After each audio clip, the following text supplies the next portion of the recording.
Warren Buffett, known as the Oracle of Omaha and the world's greatest investor. He is chairman and CEO of Berkshire Hathaway and has a net worth of over $85 billion, pledging to give more than 99% of his fortune away to charity.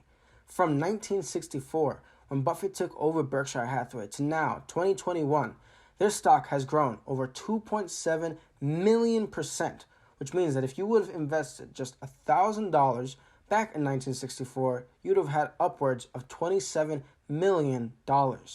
It all came from some key investing principles that we'll be looking at in this video today. Ted Williams wrote a book called The Science of Hitting, and in it he had a picture of himself at bat and the strike zone broken into, I think, 77 squares. And he said if he waited for the pitch that was really in his sweet spot, he would bat 400, and if he had to swing at something on the lower corner, he would probably bat 235. And in investing, I'm in a no-called strike business, which is the best business you can be in. I can look at 1,000 different companies, and I don't have to be right on every one of them or even 50 of them. So I can pick the ball I want to hit. And the trick in investing is just to sit there and watch pitch after pitch go by and wait for the one right in your sweet spot. And if people are yelling, swing you bum, ignore them. There's a temptation for people to act far too frequently in stocks simply because they're so liquid. Over the years, you develop a lot of filters. And I do know what I call my circle of competence. So I stay within that circle, and I don't worry about things that are outside that circle.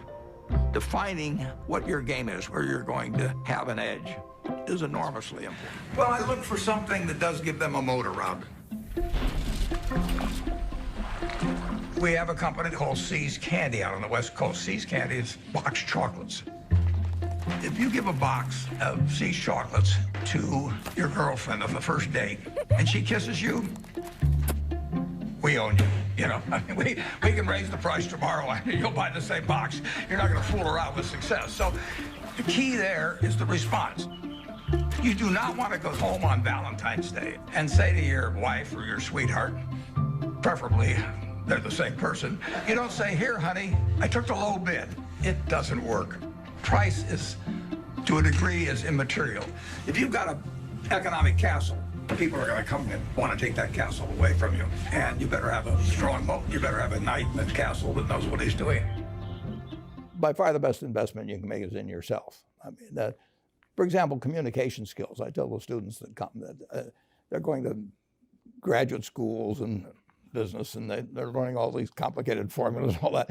If they just learn to communicate better, and both in writing and in person, they increase their value at least 50%. And, I mean, if you can't communicate, somebody says, you know, it's like winking at a girl in the dark. Nothing happens, you know, basically. And you have to be able to get forth your ideas, and that's relatively easy. I did it myself with the Dale Carnegie course.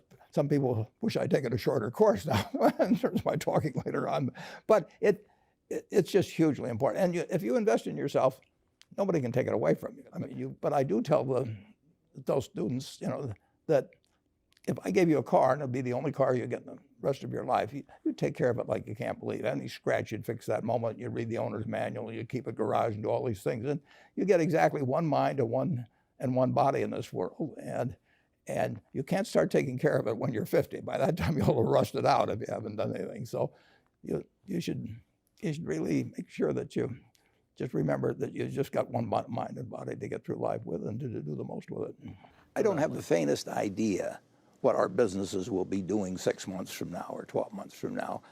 I do think that not only our businesses, but American business generally will be doing fabulously better 30 years from now or 20 years from now. And the long term is in my view, is very easy to predict in a general way, but an important way.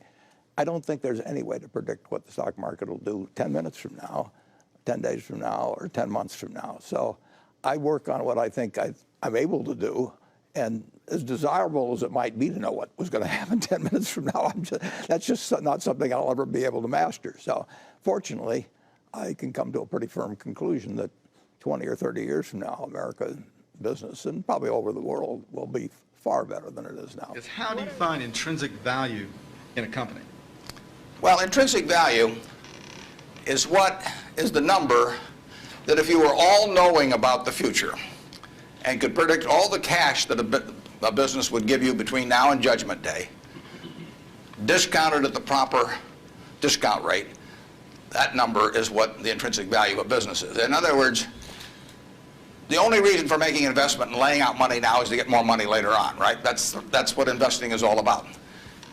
Now, when you look at a stock, when you look at a bond, assuming it's the United States government bond, it's very easy to tell how much you're going to get back. It says it right on the bond. It says when you get the interest payments, it says when you get the principal. So it's very easy to figure out the value of a bond. It can change tomorrow if interest rates change, but the cash flows are printed on the bond. The cash flows aren't printed on a stock certificate. That's the job of the analyst, is to print out, change that stock certificate, which represents an interest in the business, and change that into a bond and say, this is what I think it's going to pay out in the future. When we buy, some new machine for Shaw to make carpet, that's what we're thinking about, obviously, and you all learn that in business school. But it's the same thing for a big business. If you buy Coca-Cola today, the company is selling for about $110 to $15 billion in the market. The question is, if you had 110 or 15 billion, you wouldn't be listening to me, but I'd be listening to you incidentally. But the question is, would you lay it out today to get what the Coca-Cola company is going to deliver to you over the next 200 or 300 years? The discount rate doesn't make much difference as you get further out. And that is a question of how much cash they're going to give you. It isn't a question of, it isn't a question of how many analysts are going to recommend it or what the volume in the stock is or what the chart looks like or anything. It's a question of how much cash it's going to give you. That's the only reason. It's true if you're buying a farm. It's true if you're buying an apartment house.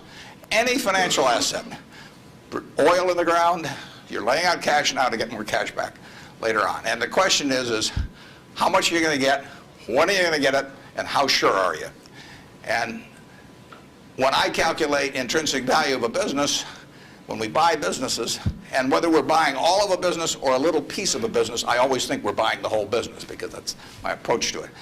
I look at it and say, what will come out of this business and when? And what you really like, of course, is them to be able to use the money they earn and earn higher returns on it as you go along. I mean, Berkshire has never distributed anything to its shareholders, but its ability to distribute goes up as the value of the businesses we own increases. We can compound it internally, but the real question is, Berkshire selling for, we'll say, 105 or so billion now.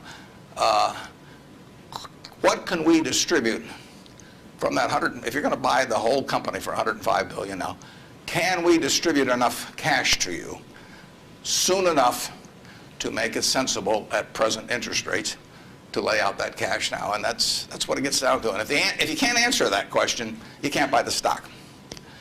You can gamble in the stock if you want to, or your neighbors can buy it. But if you don't answer that question, and I can't answer that for internet companies, for example. There are a lot of companies, there are all kinds of companies I can't answer it for, but I just stay away from those. Number two. I hope you guys enjoyed learning how to invest with Warren Buffett. What was your favorite investment tip? Mine was investment tip number 3, invest in yourself. Comment below your favorite one. Remember, if you write it down, you're more likely to remember in the future and apply it later on. I hope you guys enjoyed today's video and I brought some value to you guys. I'm wishing you guys a great day. Thanks for watching.